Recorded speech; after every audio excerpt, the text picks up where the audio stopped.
Welcome to Aaron Mahnke's Cabinet of Curiosities, a production of iHeartRadio and Grim and Mild. Our world is full of the unexplainable. And if history is an open book, all of these amazing tales are right there on display, just waiting for us to explore. Welcome to the Cabinet of Curiosities.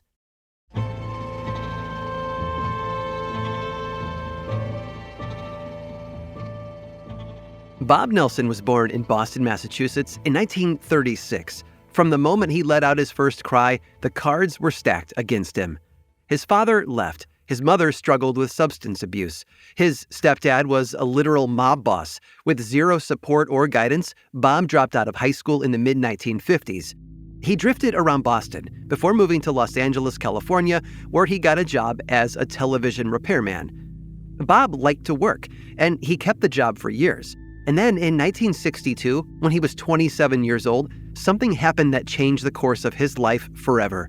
He happened upon a book called The Prospect of Immortality. The title caught his eye, and he started reading.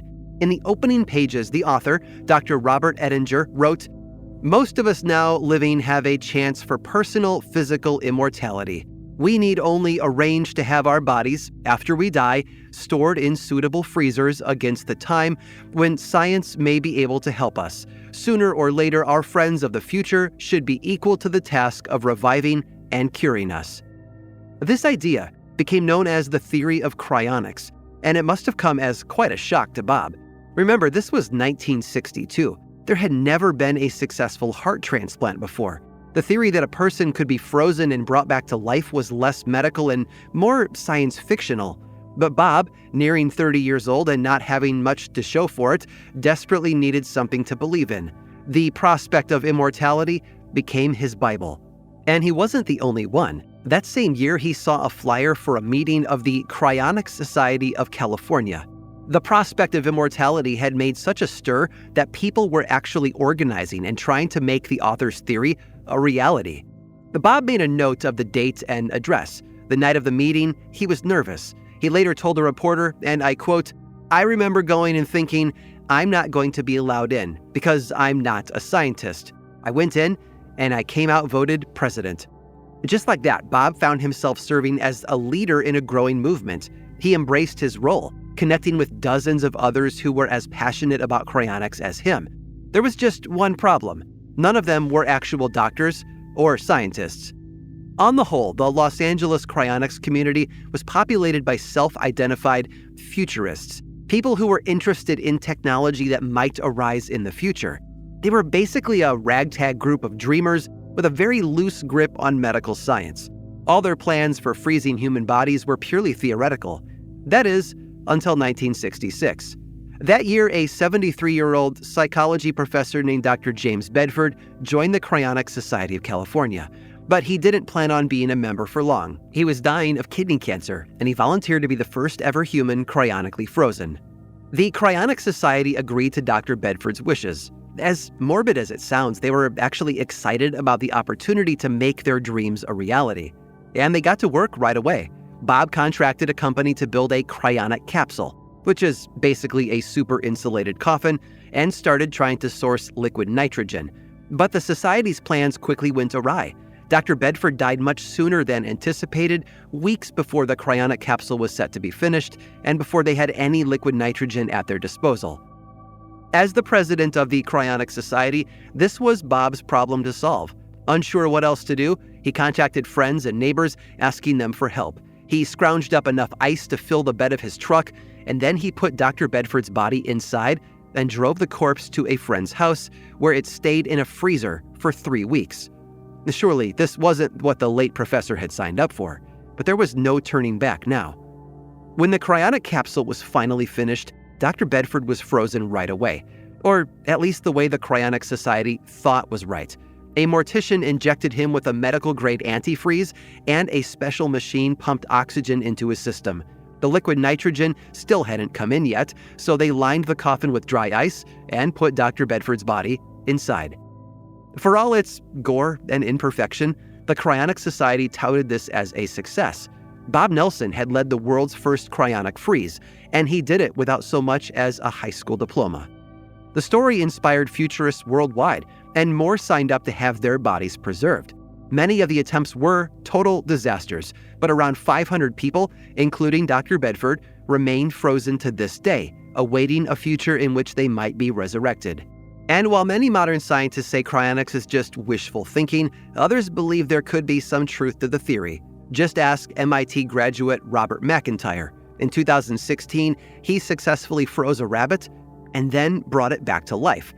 The rabbit was unable to make an official statement on the matter, but if Dr. Bedford is ever revived, I imagine that he'll be anxious for some conversation. Luckily, he won't have any problem breaking the ice.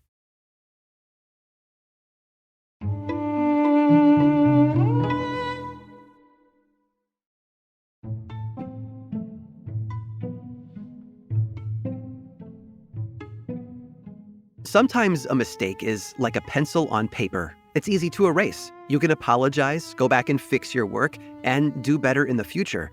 But other times, one small oversight is like stepping on a landmine. It sends your whole life up into smoke.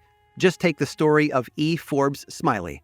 Beginning in the 1980s, Smiley worked as an antique map dealer. A tall, well-dressed man with glasses and graying hair, he certainly looked the part. He specialized in rare maps with artistic or historical value, especially those from the American colonial era, and he was credited with assembling some of the most important map collections in North America.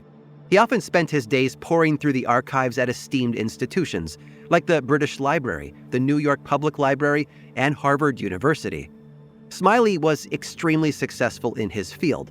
He owned multiple homes. He went on frequent lavish vacations. He had a vast network of friends in the art community, including wealthy clients and well-respected academics. All of this to say, when Smiley entered Yale University's Beinecke Rare Book and Manuscript Library on June 8th of 2005, the staff recognized him. They were happy to set him up with a table and a chair where he could sit and peruse a stack of books filled with rare maps. As he flipped through the pages, Smiley felt a tickle on his nose. He pulled a handkerchief out of his pocket and sneezed into it. He had no idea, though, that at that very moment, he had made a mistake that would ruin his career forever. When he was finished with the books, he got up, pushed in his chair, and waved goodbye to the librarian. She went to tidy up the table and noticed something on the floor. Right beside the chair that Smiley had been sitting on was the blade of an X-Acto knife. The librarian panicked. There was only one reason a person would bring something like that into the Beinecke. She ran to call security, and officers caught Smiley before he made it off campus. They searched the antique dealer's briefcase, and inside they found 3 rare documents, one of which was extremely significant. It was the first ever North American map to label Plymouth, Massachusetts, and it was made by Captain James Cook. This paper alone is estimated to be worth more than $150,000, and Smiley had cut it right out of those library books. He probably would have gotten away with it too, if not for that sneeze. When he reached into his pocket for his handkerchief, he accidentally dropped the blade of his X-Acto knife onto the floor. Talk about a fatal mistake. Forbes Smiley was promptly arrested. A further search of his briefcase revealed even more rare documents. When he went to trial in 2006, Smiley admitted to stealing at least 97 maps from 6 different institutions, worth a total of about $3 million. As for why he did it, well, apparently the successful antique dealer had accumulated quite a bit of debt. His lavish lifestyle was bought on credit, and he found himself unable to make the necessary payments. So he took to nabbing rare maps and selling them quickly at a massive profit. Because many of the documents he'd stolen had already been sold, collectors were forced to return items that they had paid tens of thousands of dollars for. According to the judge, though, Smiley was very remorseful. After the ruse was up, he made the effort to return as many stolen maps as possible and agreed to pay $2.3 million in restitution. Because of this, he was only sentenced to 3.5 years in prison. These days, Smiley is once again a free man, but his time in the antique business is definitely over. He now works as a web designer and landscaper on Martha's Vineyard, keeping relatively low profile. It's obvious that Forbes Smiley made some very bad choices, but I think he'd prefer to say that he simply lost his way. He fell off the map for a while, and now, hopefully, he's back on the right path.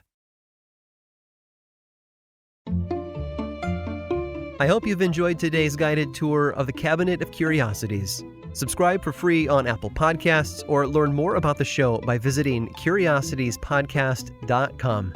This show was created by me, Aaron Mahnke, in partnership with How Stuff Works. I make another award-winning show called Lore, which is a podcast, book series, and television show, and you can learn all about it over at theworldoflore.com.